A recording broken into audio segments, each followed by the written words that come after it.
Today's episode of The Jai Dave Show is brought to you by the Life Force Academy. The Life Force Academy, the ultimate home Kundalini yoga experience. If you have a mind, you have a mission. Check it out.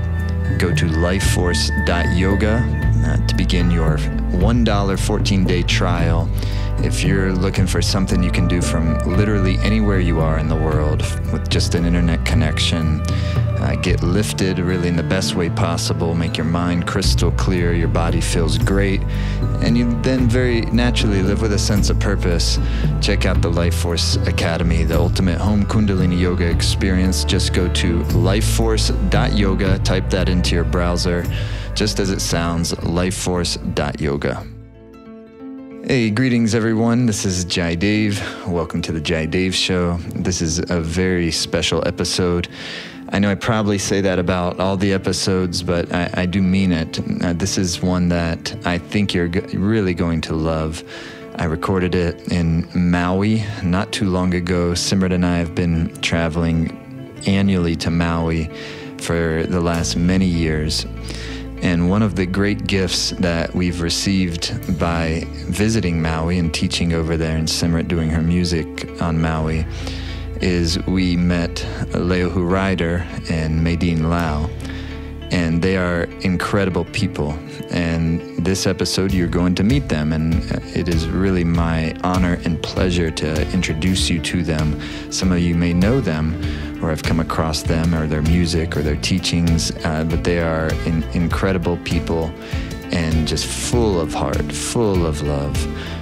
Several years ago, Simrat and I, on one of our trips to Maui, we had just gone through a really important part of our marriage and our relationship, and we'd been married for some time, and we had, I think, crossed a really important threshold in our relationship and entered into a really beautiful new space in our life together.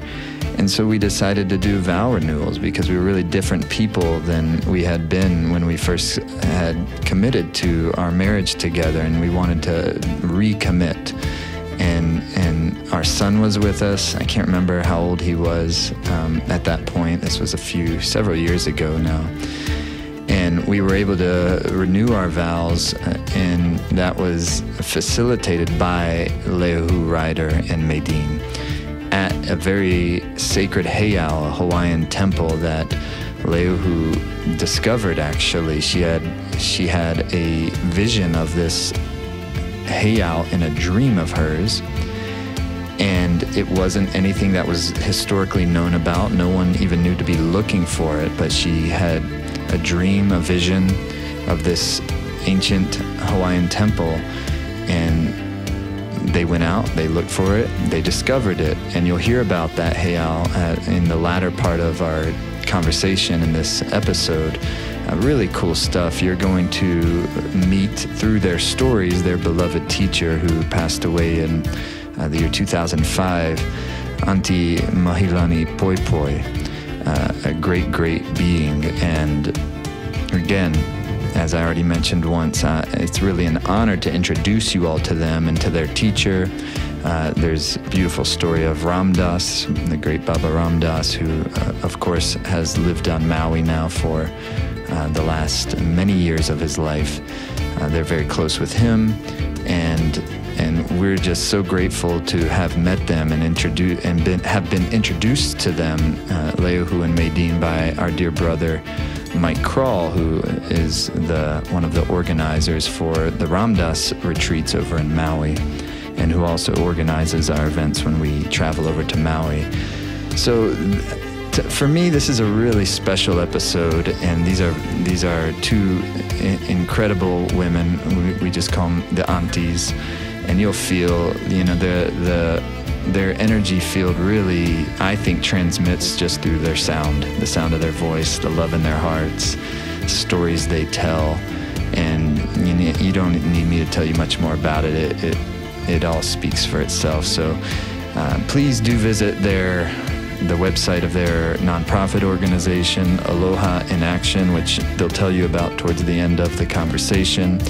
You're going to hear interesting stories about a connection with the Dalai Lama, about travels to Israel and some secret scrolls they had to deliver with their teacher. Some real fun and cool stuff. But most of all, just for me, I just re-listened to it. It's the first time I listened to it since we had the conversation some months ago. And there was several moments where I got chills and am just filled up after listening to it again myself with the love and the heart and the spirit of aloha, and they certainly embody that and emanate that spirit of aloha. So again, without further ado, here is my conversation with the great Leohu rider in Medin Lao. It's such a blessing to be on Maui. My gosh, I saw you just made that post yesterday, and have you lived here your whole life? In Hawaii, yeah, but Maui most of my life. I see. Yeah, because I was born and raised on the island of Oahu, so and that was beautiful and magical. And then but Maui is like the soul for me. It's just I belong here. Just yeah. So that day, I mean, I think it was yesterday, right? Maui Blessings. We took a drive, and there was sun down below. Down in Wailea, and so I took a photo because everywhere else was getting the blessings of the wind and the rain and the clouds, and we were like, wow. So that's why I had to take that photo. That's much better, yeah. I had to take that photo and just post Maui Blessings. Yeah. Well, there's something about it here that, because we go to a lot of places, teaching, doing music, whatever, and I can say, at least for me, there's something here that even when I'll do my meditations in the morning, it's just like, it's so easy to drop in here. There's something about it. And I don't know, I haven't been to the other islands enough to know, to have a good discernment about. Yeah. I know they're very different in their qualities, but some of it I think is personal for me. It's one of the few places I can say, like, genuinely I feel a sense of homeness here somehow. And I don't, I can't say there's many other places that feel that way to me. So it's just, I always, even though it's difficult to leave home and get on another airplane and leave the dog and and all of that, gosh, we're so grateful to get here when we get here. Yeah. And it's like, oh yeah. Yeah. It has that way. I your soul knows, your spirit knows. Hawaii has many magical places. Every island has its special essence and quality. But I do understand when certain people have this feeling when they're here on Maui that it's comforting, it's home. And either it's this embracing or not. So being captured in this beautiful land of aloha, and the energy and the promise and the power and the gift of Maui is really, it just simply allows us to be authentic in our heart, and allows Maui to drop us in.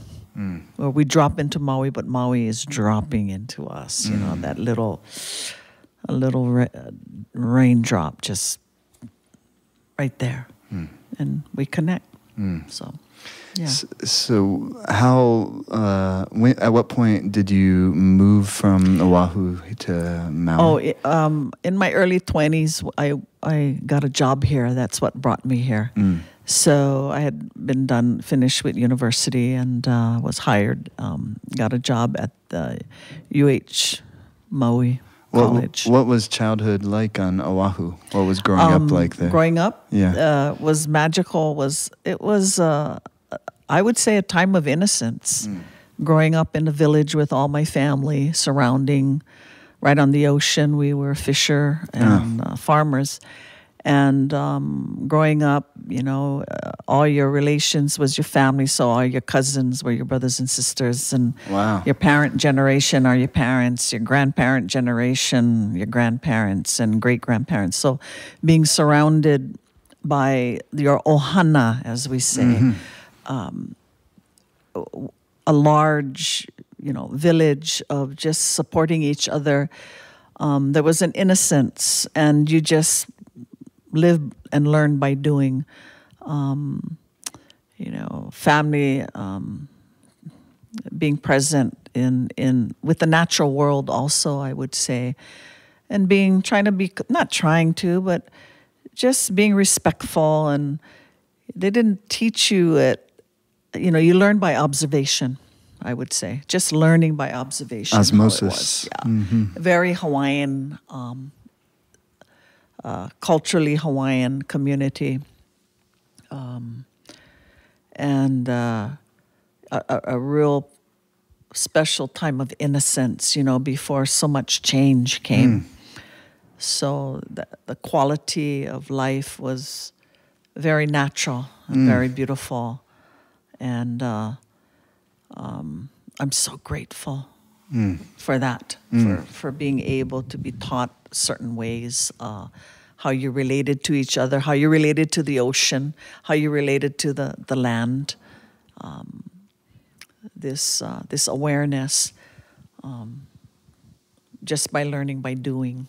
And then, of course, as you grow, then you kind of you have a sense of what it was, but just being really grateful that I had the childhood I had. Yes, I'm grateful too, because even though, I don't, we know each other on a very deep level, I feel. Yes, we do. But I don't know a lot of, that's why I'm in part excited to talk to you in this context, because to hear some of your story, because that makes a lot of sense to me, because when I listen to your music, or just I've been in your presence, all of that I feel is transmitting through you without words, without anything specific. Yes. And I wonder, as you're telling me that, it's kind of it sounds like something that is becoming more and more rare, of course, on planet Earth. On planet Earth, yes, our beautiful planet Earth. And the call, we are all being called to remember our mother in this way, that she's the one that is in charge. And she's the one that invites us to remember that, because we own nothing. And that we ask permission. Permission. That simple permission. And as a child, we had to ask permission. Yes. May I, pick some mango from your tree. And of course, sometimes you'd sneak and grab your auntie's or uncle's mango, from the mango tree. But for the most part, it's like you always had to ask permission. That's the Hawaiian child's mischievous is not asking first to the mango tree. That's beautiful. And don't you kind of think that it's almost like that type of just a subtle shift in a lot of ways, subtle yet powerful, to where there's enough sensitivity to where you'd have the consciousness to think that way. Yes. And like that would do us so much good. Yeah. As a species. Yes, as a species, this awareness, and I can remember my father or my elders, there was always a kind of prayer or an awareness that you took, because there was a sacredness about the natural world that you knew you were one, that you always had to ask permission to fish or ask permission for anything, and that you would conduct yourself with grace and dignity and respect for what it was that you were picking. So like, for example, if I was with my grandmother and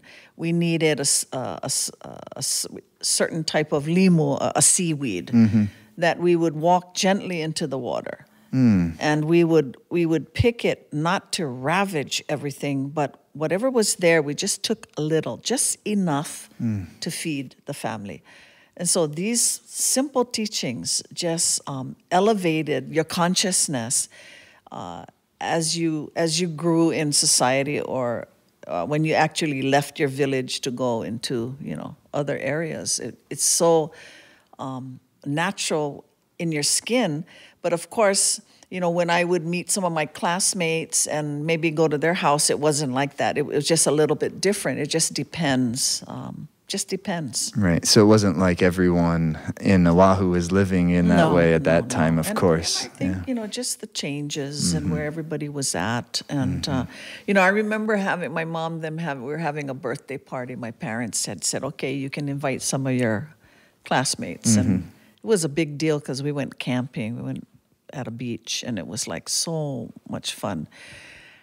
And then where I lived was like, those days, it was like you're living in a very isolated area, like it was Hana or something. So those days, there wasn't the kind of transportation we have, we had to go over the mountain. We had to go over the Pali to get to Honolulu. And Honolulu seemed to be like the big city for us. So, I was from a very rural village and then over the Pali into Honolulu.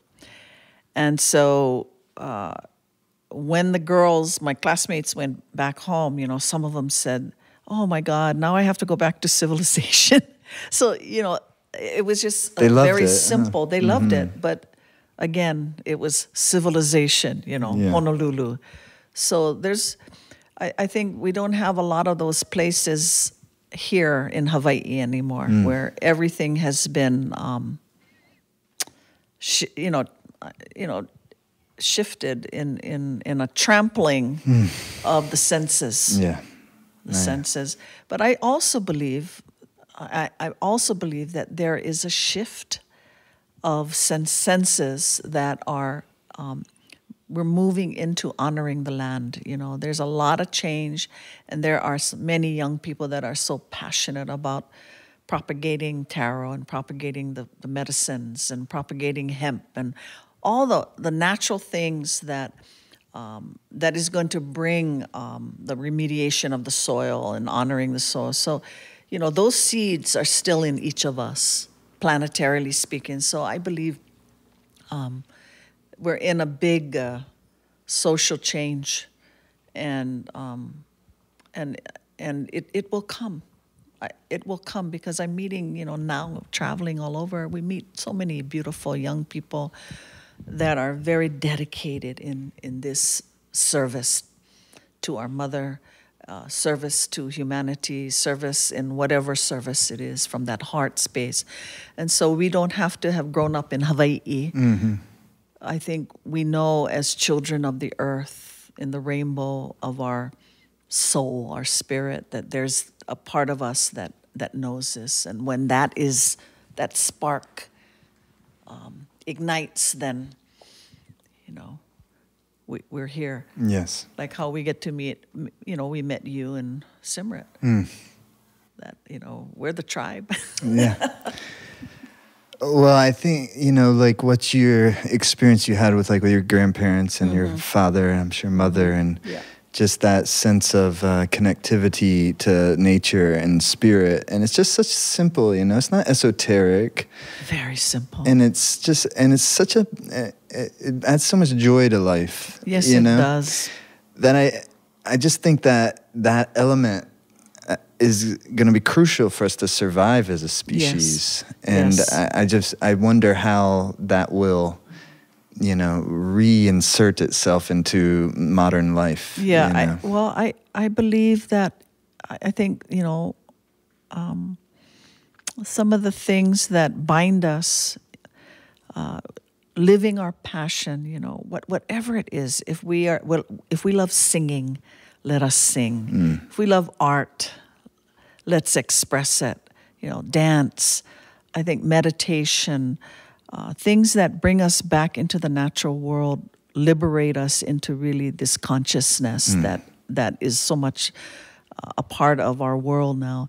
And we're learning how to lose our mind, our technical mind, so to speak. We can function, but we're really allowing the heart mind, the space of the heart to to be the guiding force now. And I believe that there are many people that are hungry, longing, and already in the tapestry of this way.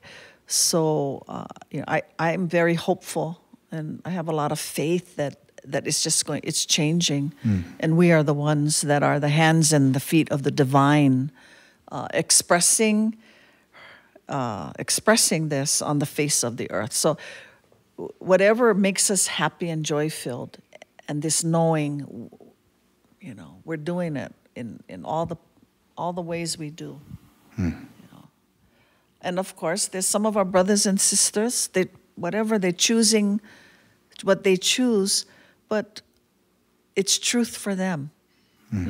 Whatever it is, I might not choose a certain path or live a certain way, but I know wherever our brothers and sisters are, it's okay. It's okay. Because what matters is what's going on in our heart. If I could ask you, what do you do with the grief that comes along with, how you've watched your native land change in the way it has, and just and in general, when but that being the example that comes to mind, as you say, being kind of trampled upon. How do you deal with the sadness and the despair, and yet still come out on the other side, as you've expressed, hopeful and with clearly a deep sense of love and faith?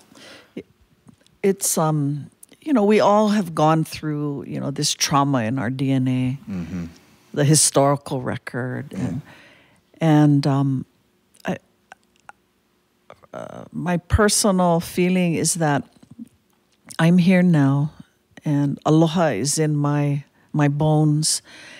And every time I want to cry or judge or despair, it's this compassion, it's this invitation to dive deep and dive deeper and dive deeper, and know that it is not personal. Do not take it personal as it is. There are some things that do trigger me also. Sure. And when I notice that, okay, go deep, Leohu, go deep, go deeper. and I tell myself it doesn't matter. Let it go and continue to be the calm, the peace within, and ground this love, ground it, and just take your steps and follow the crumbs. Just keep going, and it works. And not being angry or hating the one that you feel has oppressed you or anything, because nobody can make you anything without your permission. That's what I have learned. We are sovereign, we are free, we are who we are, and the choices that we make make or break us. So I know many of my Hawaiian brothers and sisters, or other brothers and sisters on the planet, but since we're talking about the historical ways here, it's pretty, it's sad, it's painful. There's a lot of anger, trauma, hostility. However, our soul, the soul of the planet, and the soul of all that has come before us, what are we not receiving from all of these experiences? What can we learn from all of these experiences? And so my feeling is build the bridge. Love, love, love, and do the best we can, loving and accepting all. All, no matter what, accepting all, and taking that step. So, yeah. It's a very different chant, build a bridge. Yeah. build the bridge. Has a different energy, doesn't it? Build the bridge, you know. And of course, you notice things. You notice the ego. You notice the competition. You notice the hoarding, the fear. You notice all of this stuff. But you bless it also because we were there before, you know. Another time, another life. We have been all.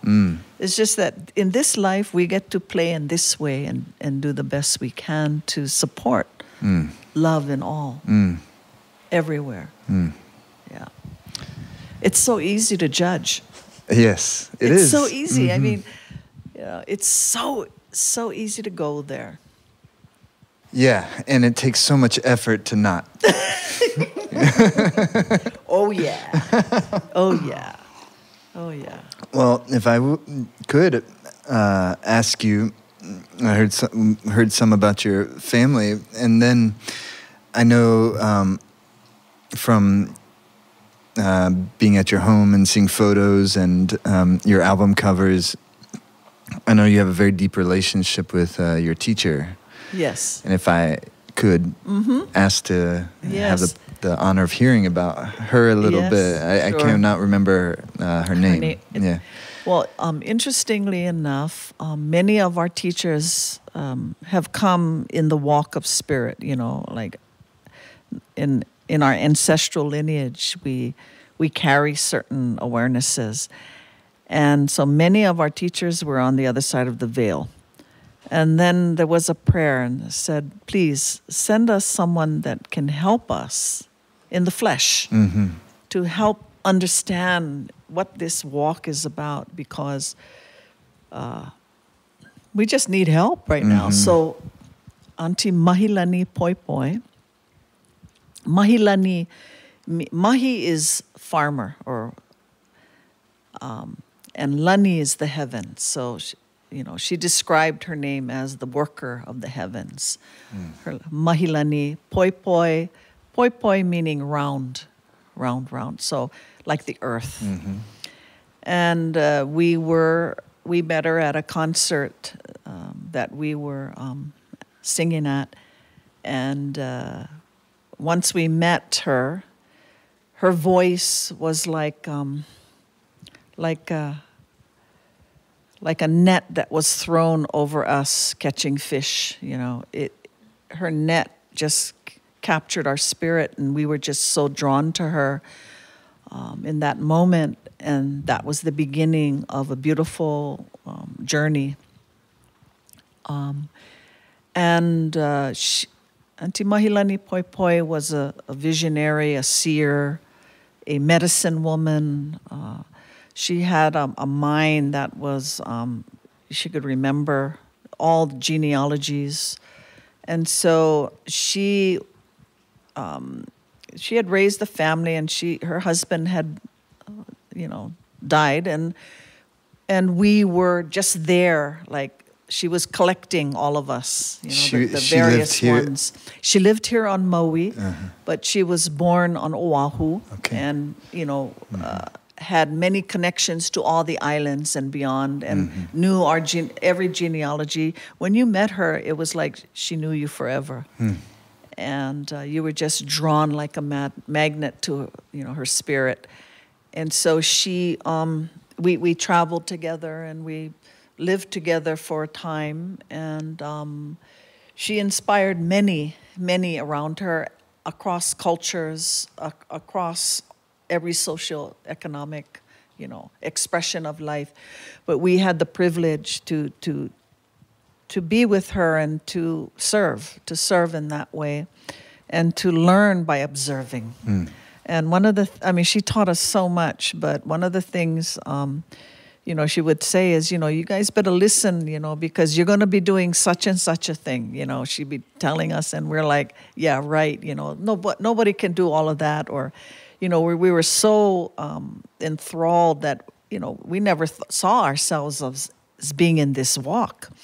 And she predicted so many things that have come to pass.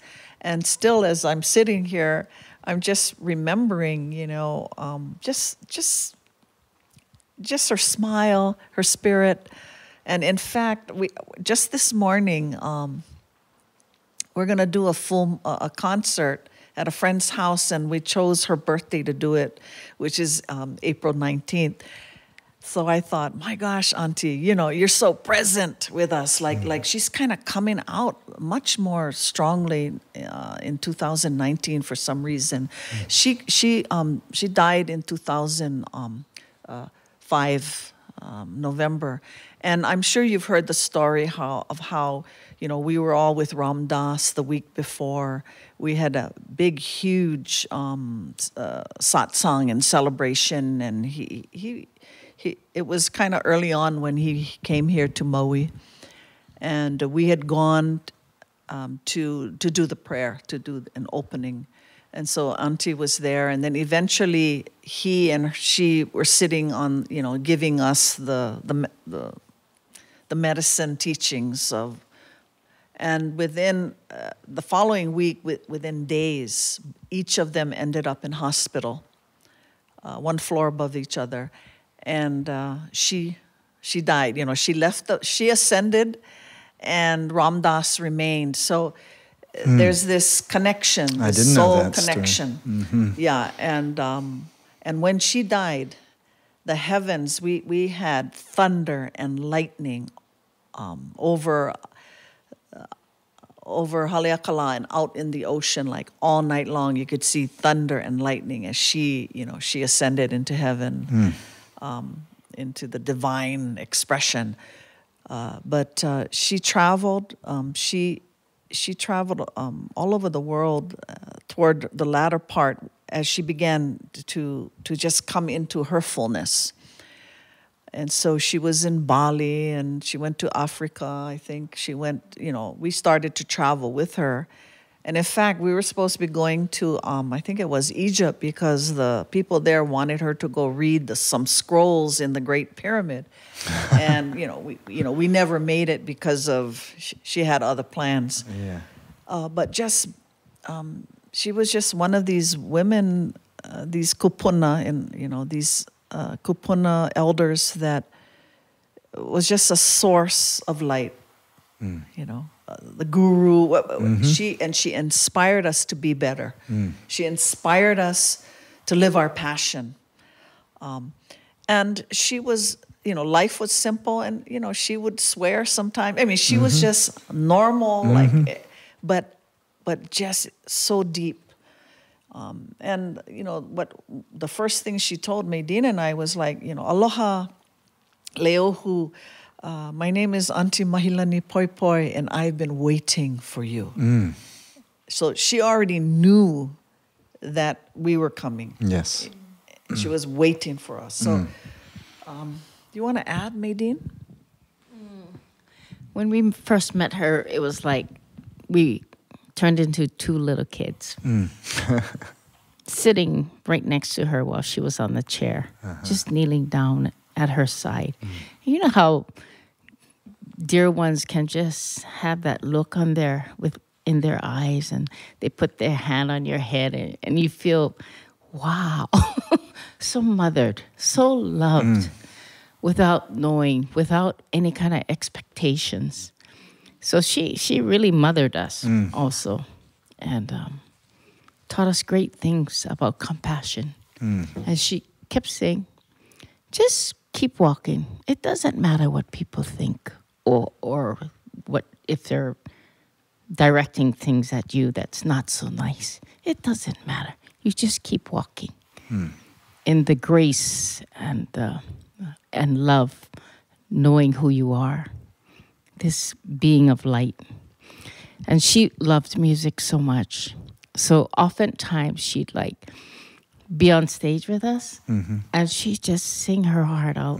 Bless her, sing her heart out. And she didn't have to do anything. She's kind of like Ram Dass. She can just sit there and just emit this energy out to the people.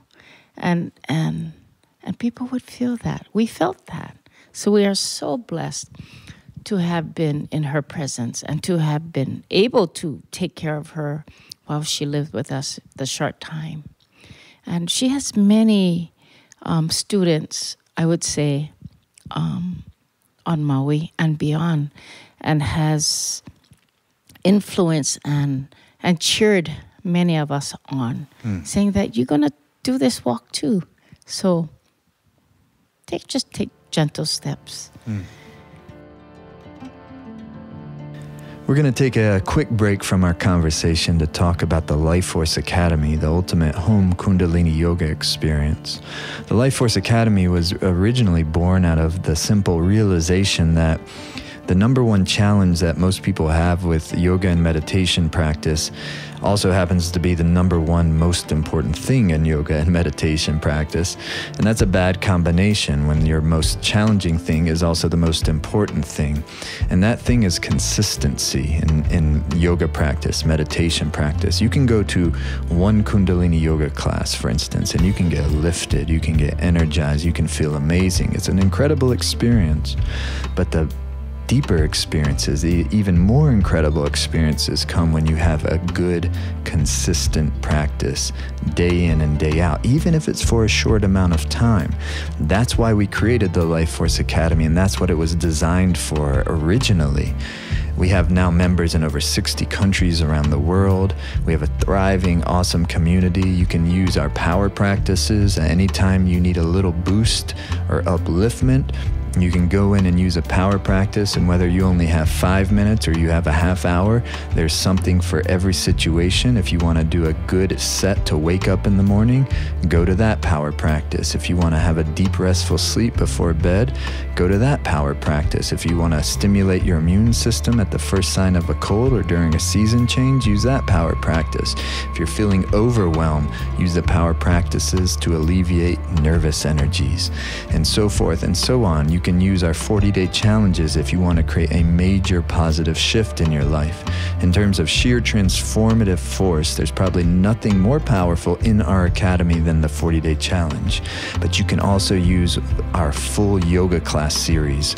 We have many, many series for many, many different topics, whether it's deathlessness, whether it's prosperity, whether it's the opening of the heart, the heroic heart series. These are full yoga classes where not only are you going to do the powerful Kundalini yoga practices, the really blissful meditations, but you're going to go deep into the teachings, and that's what keeps you going when your mind's connected to the deeper reasons we're doing all of this stuff. It keeps you motivated, keeps you inspired. So all of that is part of the Life Force Academy and much more.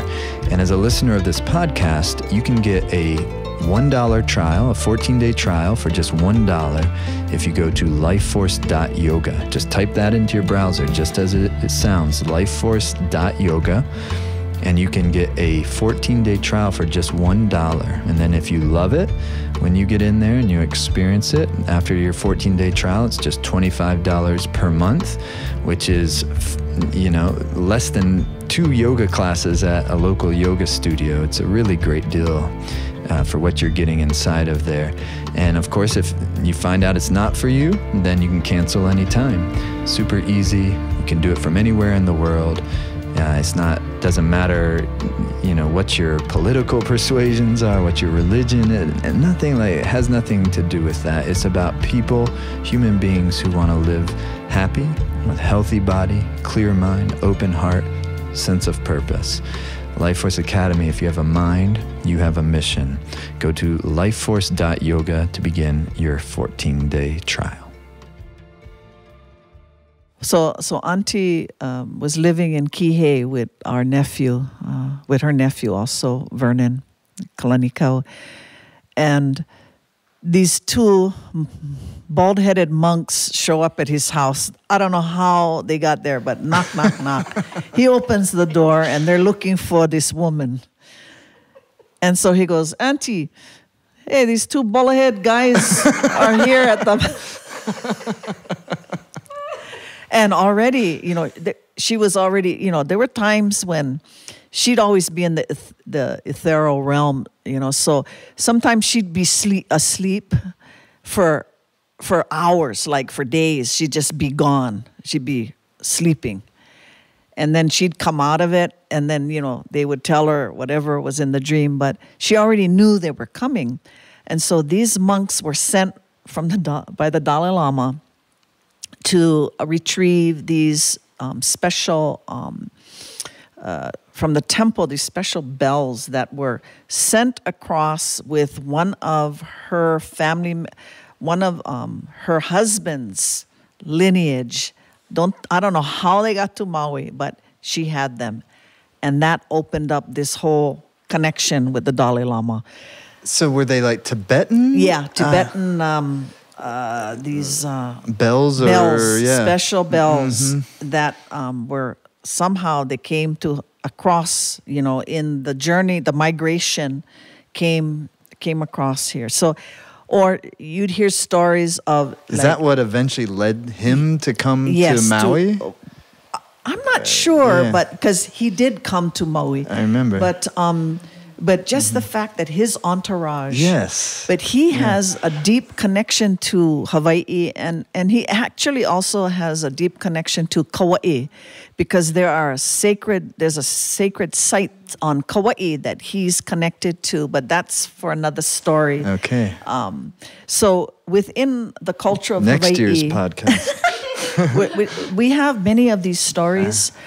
But many people don't know of them because it just kind of comes in where different dignitaries from entourages from different lands, they show up at the door or we meet them. And it's just a human heart-to-heart thing. It's not, whether the person is a political leader or ambassador or even an actor or actress, well-known. Sure. All kinds of people would show up, and we've met some of them, and they seek the same thing, love. Yeah, of course, yeah. Yeah, I mean, it's amazing, but she would always be foretold that this was coming. She already knew. I remember one time we were in Israel. Oh, wow. And one of her dreams was to go to Israel because she was a very strong, she could quote the Bible and the Mormon book and everything. She was just amazing. And she had these special scrolls. So she says, Leo Humidin, we're going to go. So we went. And we went all over. And again, the same thing happened. People were just wherever we went, it was like thousands, just would follow. And she had this scroll, and she says, we have to give it to such and such. And so it was some place in the mountains, and it was an Arab community we had to find to give these scrolls to this Arab elder. And it was like a wild goose chase for us, but it was like so funny. But there we were traversing, all over looking for this village. And everyone we asked, because we didn't speak the language. Languages, yeah. And we'd be saying the guy's name and they would point this way, we go. We ask somebody else, they point the other way. And it was so hilarious. But anyway, we find this man, he prepares food. We go in there, him and his wife, family there.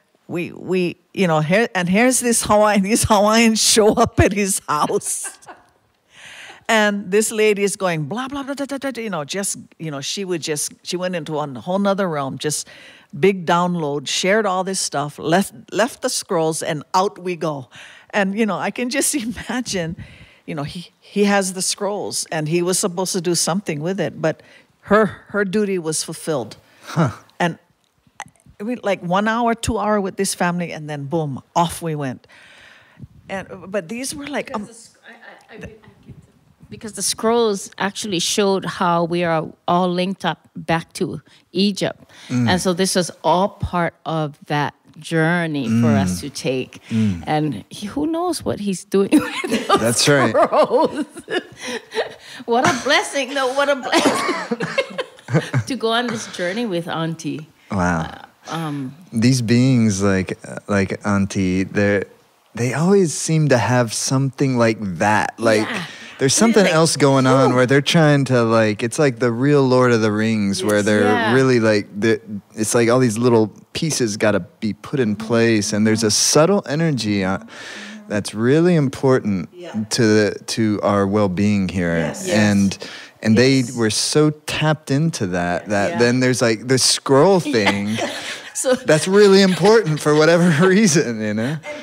you know, and we would like be looking at her like, how am I going to remember all this stuff? How does this lady know all of these?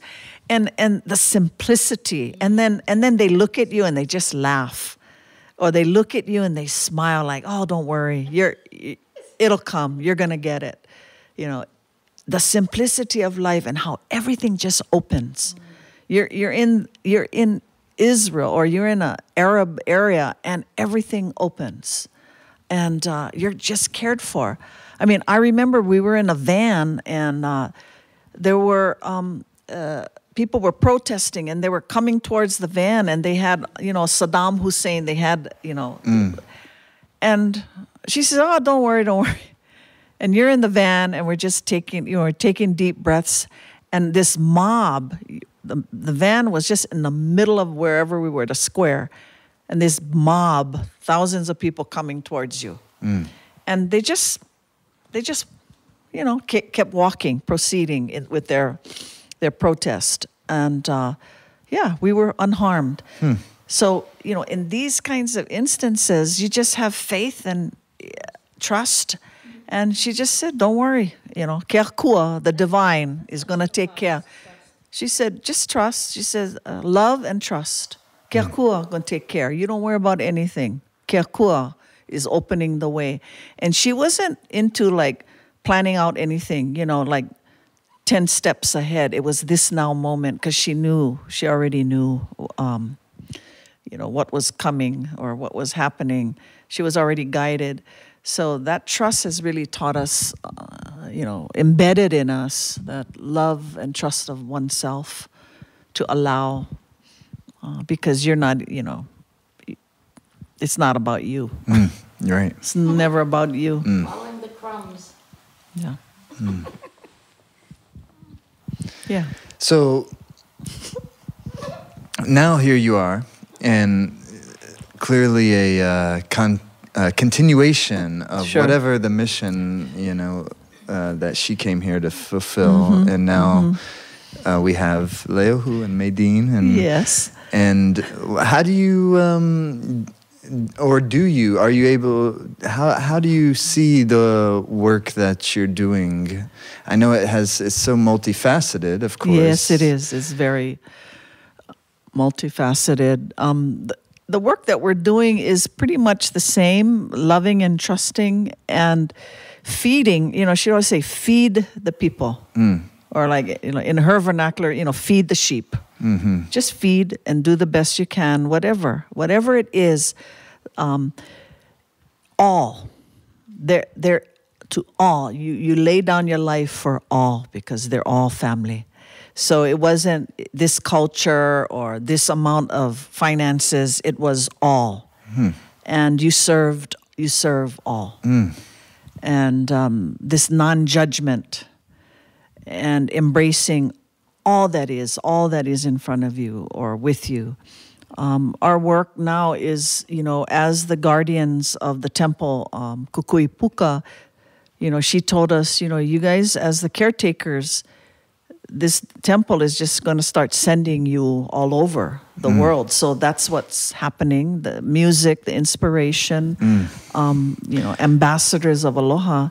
But could you describe, Okay. if I may interrupt, Kukui Puka, and Okay. I don't know if you're some of the story Okay. of it. Yeah. So Kukui Puka, Kukui means the light, and Puka is a portal.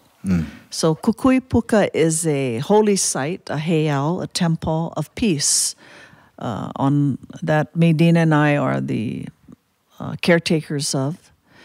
And many years ago, the voice or the essence of Kukui Puka came into our awareness to find it. Via and a to dream, find this a vision? heiau, to come and open it up again, because it was time. And it is a place where many had prayed at and honored and cared for, but like so many things in Hawaii, where, you know, holy sites have been bulldozed so that hotels and, business centers can be erected on the bones of the people. Kukui Puka was forgotten. It was kind of an overgrown area, but we were inspired to find it. And so Medina and I and our family and one of our brothers, Akoni, Akana, he's passed now. The three of us were instrumental. And this was a place that it wasn't even on anyone's radar. No, if I'm not correct. in anybody. It's like finding a needle in a haystack. Yeah.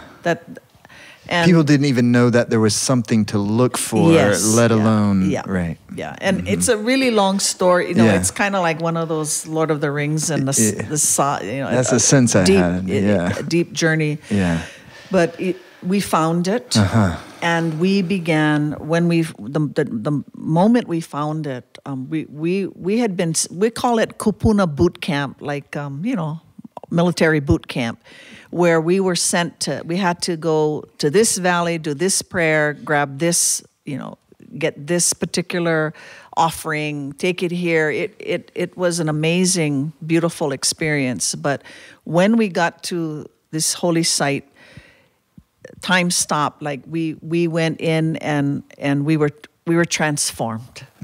Somehow something happened in our body. That's the only way to explain it. And our life changed.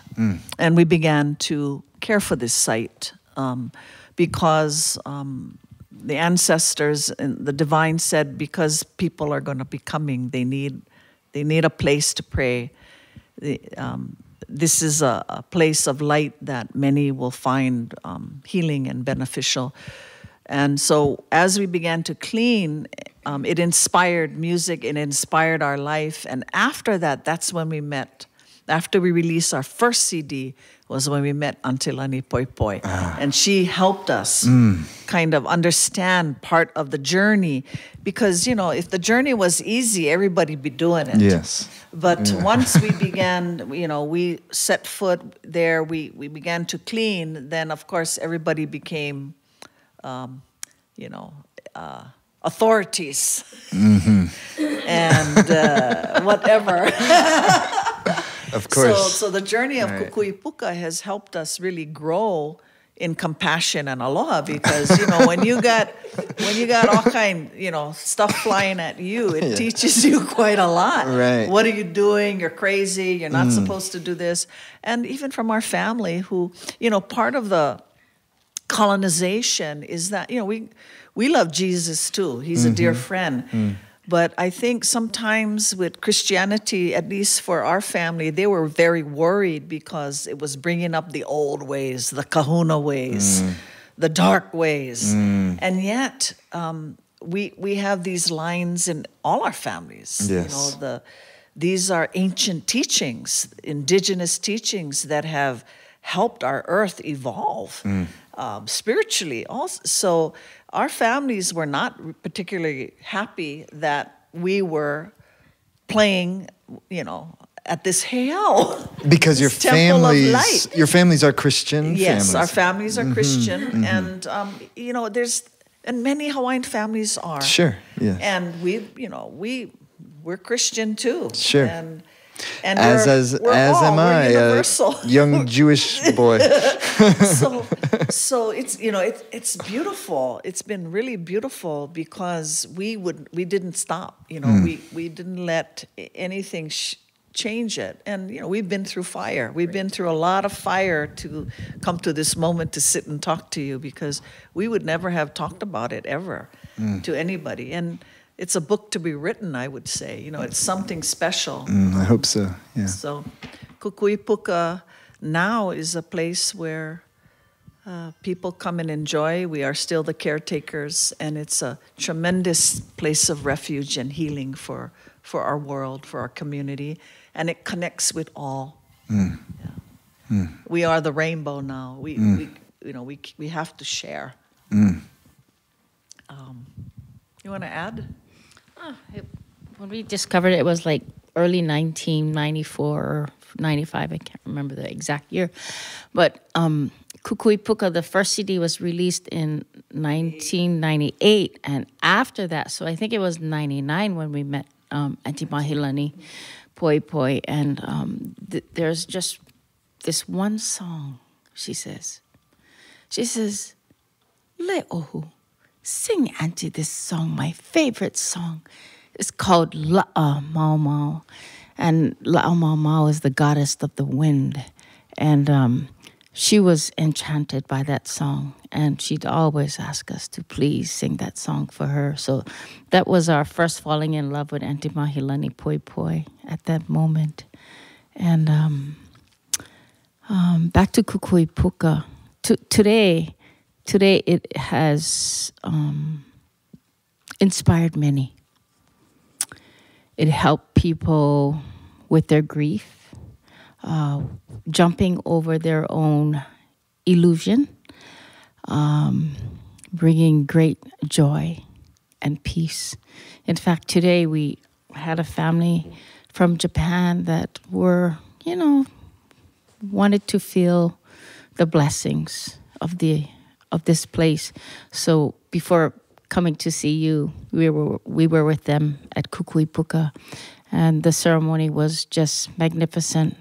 And they left floating out as we all did, Mm-hmm. And just before the ending part of the ceremony, it was the clouds were there, but it was still kind of sunny, so it was amazing. And then the rain came so hard. Came down so hard with the wind whipping, way still up there. doing ceremony, and was saying, okay, this is the final blessing. But they really received it well. And we're grateful to be able to support whoever is coming for whatever they're coming for. So feeling blessed. Yeah, well, Simran and I, we had the blessing of being there with you both. And after we had just, our relationship had gone through a transformation, bent to the point of not breaking, but as far as it could go. And we felt like we really discovered, what a deeper love is after that.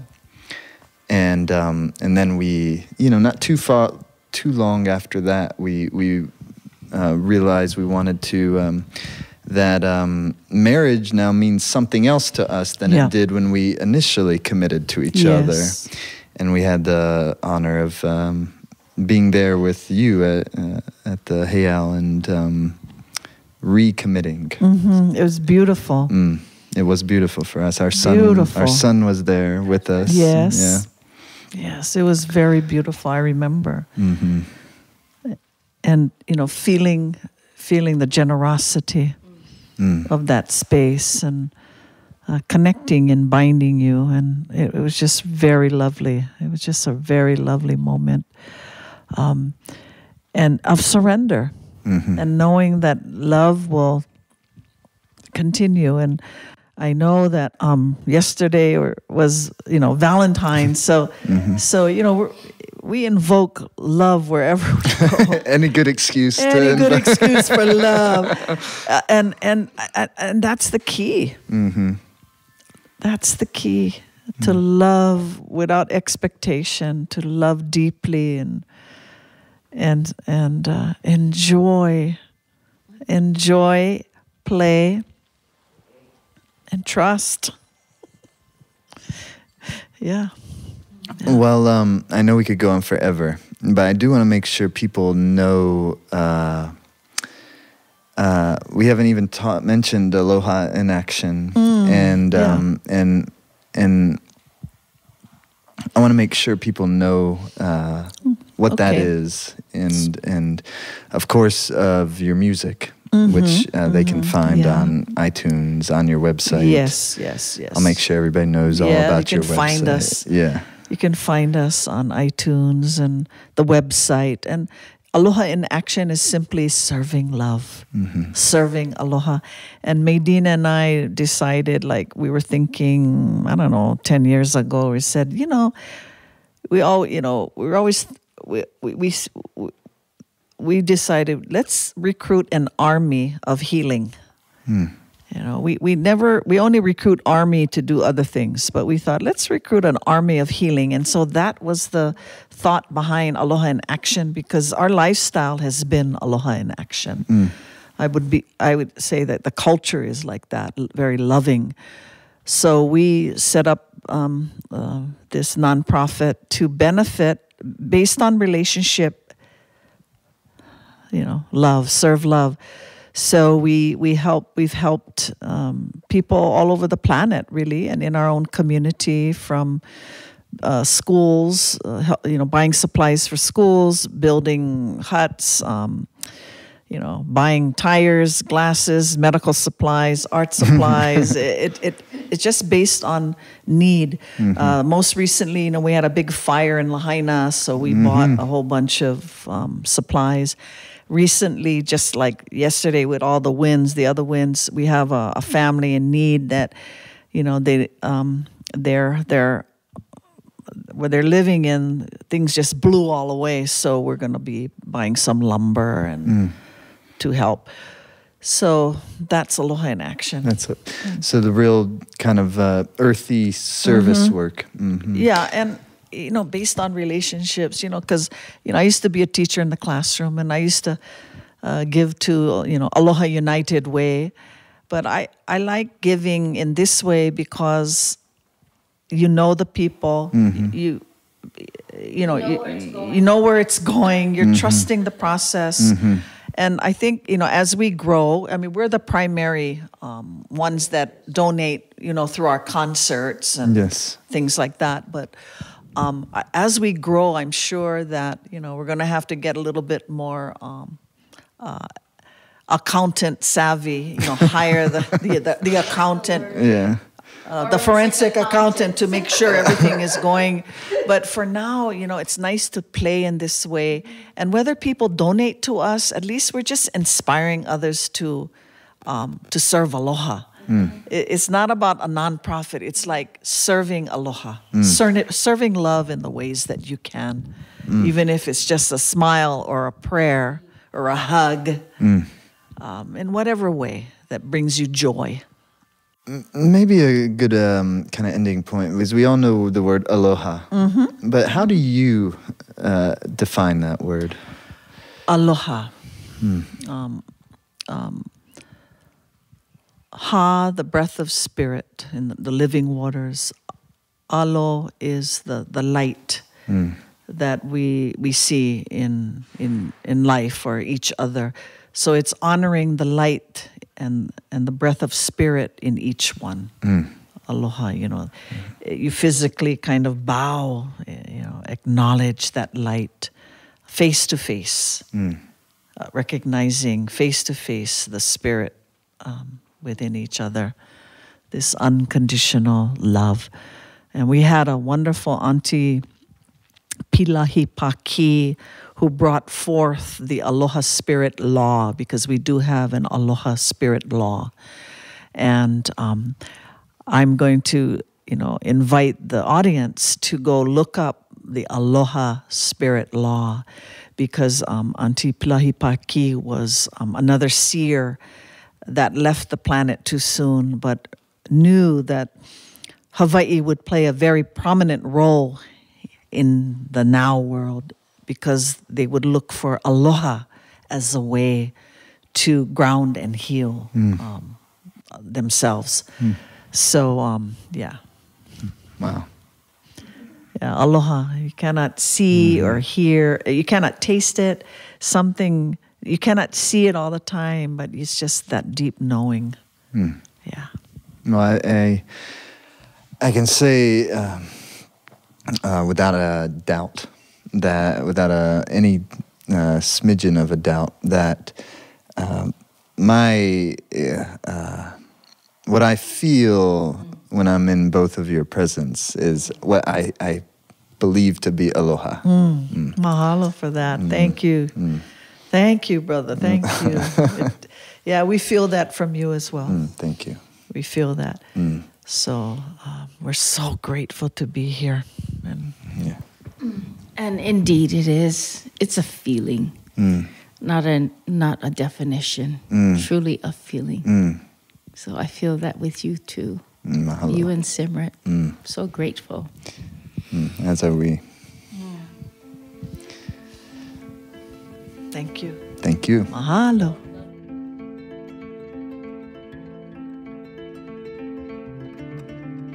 All right, so that was the conversation with Leohu Ryder and Medine Lau. Hope you enjoyed it. Please consider going online and visiting the website for Aloha in Action. And if you feel inspired to support them in any way, shape, or form, please do so. Amazing people doing amazing work and holding an amazing presence on our planet. And you can learn more about Leohu there and Medine. And thanks so much for listening. Again, if you haven't already subscribed to our podcast, we'd really appreciate if you enjoyed this, subscribe. We have lots of great stuff coming soon. If you would give us a rating and if you would leave us a review, we would really appreciate and love that. Will help us grow this podcast and get it to more ears for more people who we know would appreciate hearing these conversations and meeting some of these people. Thanks so much for listening to The Jai Dave Show, and new episodes coming soon.